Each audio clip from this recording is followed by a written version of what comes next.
लोगों के बीच में अपन बात रखना चाहते हैं। और कल से मुझे इतने कॉल आ रहे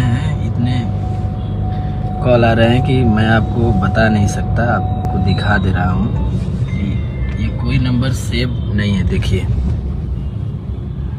देखिए आप लोग, कोई नंबर सेव नहीं है, देखते जाइए, आप लोग को दिखा रहा हूँ, देखिए। और तमाम तरीके का बात, ये कर देंगे वो कर देंगे। अगर मुझे कुछ भी होता है, कोई भी मेरे साथ अनहोनी होती है, घटना घटती है, तो इसके जिम्मेदार यही लोग हैं, यही लोग होंगे। क्योंकि मेरा कोई उद्देश्य नहीं है कि मैं झगड़ा लड़ाई करूं, न कुछ करूं।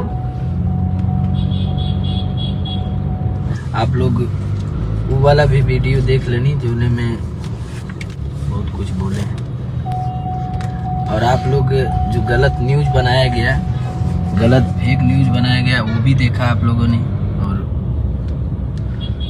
गलत न्यूज़ फैला के गलत न्यूज़ बनाया गया कि गुंडा हैं, गुंडा लेके आए हैं। हम गुंडा हैं? हम कलाकार हैं ना।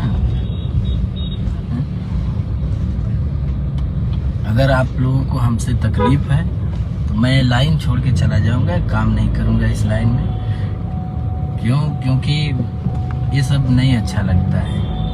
क्या बिगाड़े हैं आपका, ये आप लोगों का क्या बिगाड़े थे कि नहीं आप हमको इतने लोगों के बीच में आप अपशब्द का प्रयोग कर रहे हैं।